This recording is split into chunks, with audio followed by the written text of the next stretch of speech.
Right, okay, well, thank you very much, all four of you, for coming on. We are about to be racing against the clock, I will warn you, and we really would welcome short answers if possible. We do want to cover the ground. I'm going to turn straight away to my colleague, Martin Caton. Thank you, John. What are your views of the environmental aspects of the budget taken together with the plan for growth? I think that the environmental aspects in the budget will have very significant costs to consumers, both residential and industrial, particularly the carbon floor price, where I think the government's argument that it will lead to a fall in prices from the late 2020s is incredible. I think that on the other hand, though, there are some measures which will reduce the burden, particularly motoring taxation, which is unfairly high, and therefore that's to be welcomed. But overall, I think this budget has marked a consolidation of the trend towards Britain having very strong unilateral policies, which will have very severe costs for British families and businesses, and therefore bad news. Before anybody else, does your organisation recognise climate change as a real challenge for the future of the world? We have no corporate view on the science of climate change. We're content to base our work on the views of the IPCC and the scientific mainstream. I'm not a scientist, and I wouldn't claim to be able to engage in that debate. Okay, thank you. Anybody else? From the viewpoint of the Federation of Small Businesses, we gave it a lukewarm reception. We were grateful for the additional $2 billion capitalisation of the Green Investment Bank, yet we still feel this is too low. We're disappointed the bank won't be able to borrow until 2015-16, which we think will severely limit its effectiveness as an institution. In terms of the carbon price, we welcome any initiative that can drive investor confidence in the low-carbon economy, but we're wary of power generators simply passing on the carbon price to small business consumers. In terms of fuel duty, we're very grateful for the measures taken to help small businesses with the price of fuel. We're disappointed the longer-term approach to setting and implementing fuel duty wasn't introduced. Johnson? Well, from an aviation perspective, it was a very neutral budget in terms of what it actually delivered. I think what it did do, of course, was to announce some future measures. And when it comes to the reform of passenger duty, I think we were very disappointed. Not only at the scope of the proposed reforms, they were certainly drawn too narrow for our liking, but actually that it perhaps didn't go further in proposing increases in the total revenue take that you could potentially get from the aviation sector. Parallel to that, of course, we had the announcement that we would get a new aviation policy. That we did welcome. That's a very positive move. Certainly something to replace the Air Transport White Paper is something that we've been pushing for a long time. Although we've got a 2-year process to go on that, I think the early signs were quite encouraging. Welcome the renewed commitment to no new runways at the 3 London airports, and in particular to the better, not bigger agenda. And I think just a final remark that ties all those different elements together. Perhaps there's a little bit of a lack of coherence in the budget at the moment. We have statements within the air transport policy scoping document that talk about unconstrained growth not being an option, and yet we have statements in the air passenger duty reform consultation that talk about APD not hampering growth. And I think there's a tension running through this versus about growth versus environmental protection that's not got a clear identity at the current time. Thank you. Mr. Joseph? Yes, I think we saw the budget as a missed opportunity to move towards real changes in behaviour in terms of travel and that actually reduce carbon emissions. We saw a small reduction in fuel duty, which, given the underlying rise in oil prices, is perhaps understandable, but we think went beyond what was necessary. But you have to take a background of that is the fact that comes at a time when there have been significant cuts in funding for bus services and real increases in rail fares, which means that actually the choice available to people in how they get about is actually being reduced rather than increased. So, as I dare say we'll cover later, we see the budget and taxation issues within it as only part of the story, and I think there's a failure to join that up. The other comment I'd make is that actually probably the most environmentally damaging part of the budget was actually the comments about planning and the plan for growth, which sees land use planning as entirely an obstacle to to growth, rather than as something that can genuinely aid sustainable development and sustainable growth, and in fact help people reduce the need to travel and car dependence. And can I ask, given the work that you have done over the years on integrated transport, how you see the whole concept of integrated transport fitting into that concept of growth that you've just referred to? We think that actually the problem we've got at the moment, and actually it's still the case that along with the Netherlands we've got some of the highest car use per head of any of the original EU15, that the challenge is to provide real choices and options for people to choose alternatives to single occupancy car use for a lot of the journeys they have to make, and that choice is still not available for too many of the journeys that people want to make. Okay, Mr. Sinclair. Demand for motor fuel is fundamentally very inelastic. Is fundamentally very inelastic. The IMF did a study that came out just a few days ago. So a 50% rise in oil prices is, in the long term, associated with a 5% reduction in consumption in developed countries. It's a 2% one in developing countries, which shows that necessity is even greater in the developing world. And as a result, that's why the tax can raise so much revenue. But it's why every time but the tax is charged now so far beyond the Pigovian rate that it's why every time you challenge the Treasury on this, the response you get isn't, we disagree with your analysis, it's, well, we're using this to raise revenue. So it's the reason why no one trusts green taxes, and it's the reason why, in the end, this is seen as an attempt to take money from motorists, and it isn't functioning effectively as a green tax, and people need to stop trying to sell it as one, or they will discredit other green taxes, rightly. Can I jump in on that very briefly? It's, in terms of inelasticity of fuel dependence, that would be potentially the case in relation to individuals. But if you take it a higher step, if you were to address the manufacturers of cars, for example, I don't know whether you were sitting in the last session. One of the ideas that was raised was the purchase tax, which is, if you weren't there, which is putting a new tax on the dirtiest cars at the point of purchase, using that money to reduce the cost of the cleanest cars. If that were implemented bullishly by government as a policy, it would not be a stealth tax. It would be very hard to question it on that basis, but it would reduce our consumption as a country of energy. So I'm just interested, as a bit of an indulgence, whether or not your organisation or you would support such a measure. I mean, if you're looking at the long-term effects of the oil price, which is what the IMF is doing, which works as a pretty good proxy for anything which increases the costs here, you are looking pretty closely there at the fundamental elasticities. You're giving it enough time for people to get through those purchase decisions. You're looking at like 20 years. So if you're doing that and you're still finding low elasticities, then I think it's not a matter of what mechanism you use. It's simply a matter of, outside of the cities, the practical way to get around is on a car, and the size of the car people buy depends on things like their family size. And we've all seen gas guzzlers, but they're not statistically significant enough. But I'm just saying, the question is, if by definition that policy would be revenue neutral, so you would not put price up on a dirty car. People have been told lots of policies are revenue neutral before. Even the most ironclad, supposedly revenue neutral policy in terms of the rules just runs into a fungibility issue. There's always another way to raise money from motorists, and I think people rightly don't trust these promises of revenue neutral schemes anymore. They've been sold that on things like vehicle excise duty, which originally people trusted, then came to resent because they saw it wasn't.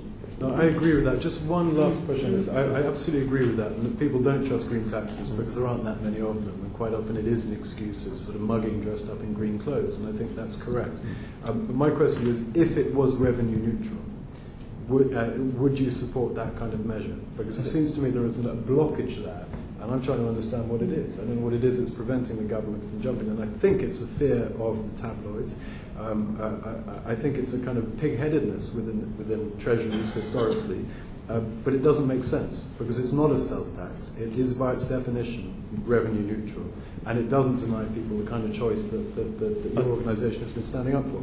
but it does reduce the cost of living for huge numbers of people in the country, as has been demonstrated very clearly in Denmark. So just very, if, would your organisation accept it? I just think that revenue neutral is something which, taxes don't work in a revenue neutral way. They alter the constraint facing government in terms of its taxing and spending decision. And it's, I'm an economic historian, and I'll tell you that is the problem with these green taxes. They can't be revenue neutral. They alter the balance between spending and taxation. I'm going to give Stephen Joseph the final say on this series of questions. Make a very quick comment. Firstly, those IMF figures on long-term elasticities are challenged by a number of economists in this country, notably Stephen Glaister and Dan Graham, who suggest that long-term elasticities in motoring in this country are actually rather higher in relation to motoring.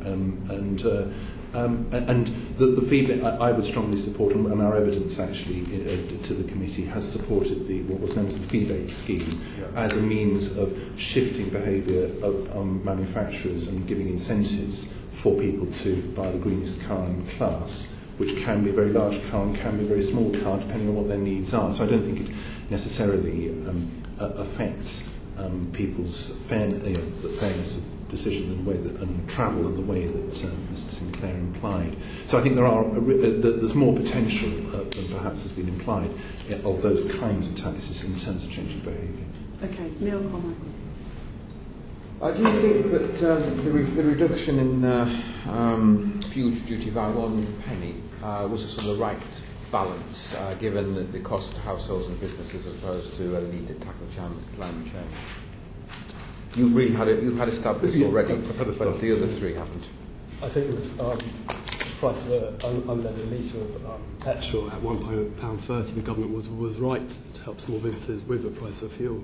Around 70% of our membership regard road use as essential to their business, and 79% in a recent survey were saying they were being negatively affected by the high price of fuel.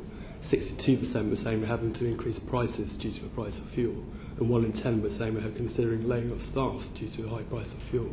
So it's very much hurting small businesses. What I would emphasise, it's not just the high price of fuel that hurts, it's the volatility in the price of fuel. It's not knowing what your overheads will be in 3 months' time or in 6 months' time. That's what's really hurting. And we do support, and we do believe that fuel duty has a role to play in meeting environmental objectives, but it's a balance between meeting those environmental objectives, helping the economy, not damaging the economy too much. On that point, Caroline. Well, I was just interested in your point about volatility. Surely that would be an argument in favour of the fuel escalator rather than against it. What we were lobbying for in the run-up into the budget was a true kind of fuel duty stabiliser, one that actually stabilised the price of fuel at But that's going to be far more volatile in terms of its overall impact on the economy than an escalator, but over time you can see exactly what's going to happen. The escalator is related to inflation, which will tend to mean it will accentuate inflation, rises in fuel prices, which also feed into inflation. So I don't see how the escalator, it could be predictable as far as government policy is concerned, but it certainly won't be counter-cyclical with respect to oil prices. Okay, Neil? Have we struck the right balance between the fuel duty and the vehicle excise duty, or do you think there should be a change there? I think from a policymaker's point of view, with environmental objectives in mind, fuel duty is obviously a more attractive option than VED to pursue because there's a closer link between carbon emissions and car use rather than just vehicle ownership. So I can see there is some merit to that. But I think you've got to bear in mind fuel duty is a very heavy-handed instrument to wield. It hits road-dependent small businesses very hard. It hits rural communities very hard. So it needs to be dealt with carefully. What we want to see as an organisation is we support kind of a kind of greening of VED, but we also like purchase taxes on high carbon vehicles. We think that's more of a long-term alternative. Stephen? The only comment I want to make is that I think, like other people have said, we need a wider range of taxes than just VED and fuel.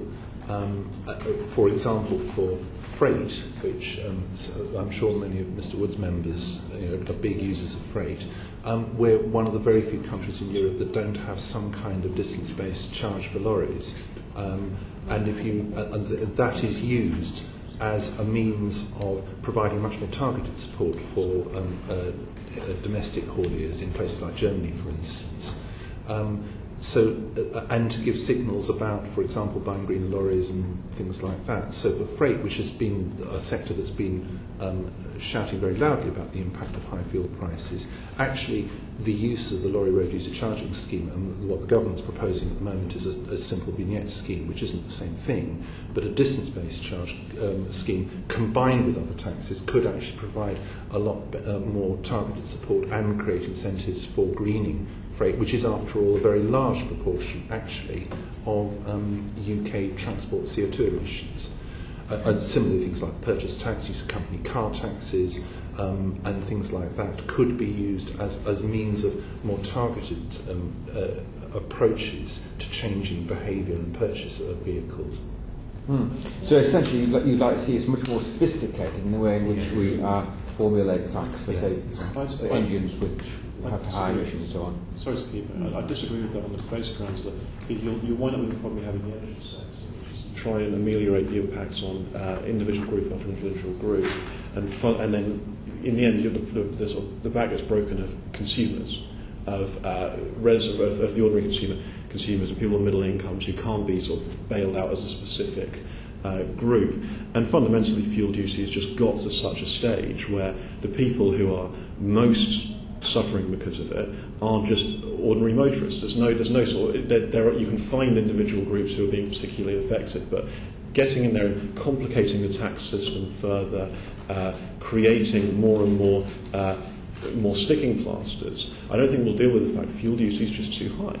All these attempts to justify it, like the one in the Campaign for Better Transport document, they're all based on, let's count all the negative externalities and none of the positive ones. Let's double count regulate externalities already regulated outside the tax system. And you're not going to get around that by trying to fiddle the system. You'll wind up with the same kind of problem you have in welfare. Stephen Joseph. Well, I think we do have some evidence that actually use of other taxes can change behaviour significantly. Company car tax changes, for instance, when we moved away from taxing on the basis of mileage to taxing on the basis of emissions, has seen really significant changes in behaviour because that tax was actually in the interests of business and of company car users, and that actually the previous system had very perverse incentives in it. So that seems to me an example of a tax change that actually does have some benefits, in fact. Okay. I'm afraid we're going to have to move on. Simon Wright. To what extent do you feel it is appropriate to use fuel duty rates as a means of trying to change behaviour and reducing car use? I think fuel duty does have a role to play in changing behaviour in relation to environmental concerns, but I think you've got to bear in mind it's a very blunt instrument to wield. As I said earlier, it hurts very dependent small businesses, it hurts rural communities. I think it's unfair to use fuel duty alone without there being adequate alternatives in place, viable alternatives that allow a small business to go about their business whilst not using high carbon road transport. Very quickly, I think the fuel duty on its own, it doesn't change behaviour. It's not enough because you need to have alternatives in place that people can move to.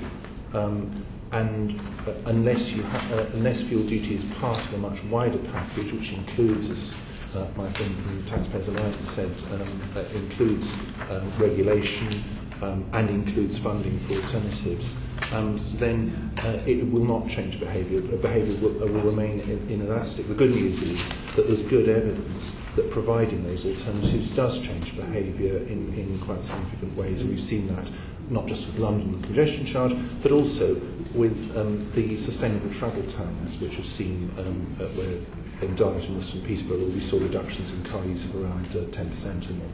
I'm really sorry, we do want to cover a little bit more on aviation and there's a vote coming. If there's issues which you wish to send back to us in writing, that will be fine. But I must turn to Caroline Lucas on aviation, if I know. Thanks very much. We've already talked about the fact that the government abandoned the plans for its per plane duty.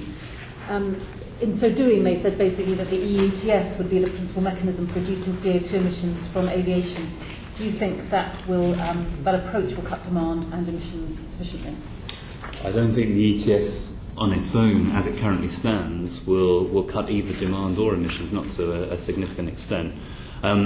Before I knock it all together, I think it's worth pointing out that the ETS is still the first of its kind anywhere in the world. It's the first time we've sought to bring this aviation activity under a regulatory cap.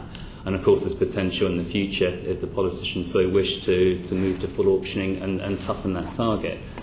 That said, looking forward, it's only ever going to provide a short-term solution with no guarantees in the long term that the carbon credits the aviation industry needs will ever always be there. And so we've got to keep the focus on trying to reduce emissions from within the sector itself. And I think that's where other measures come into their own.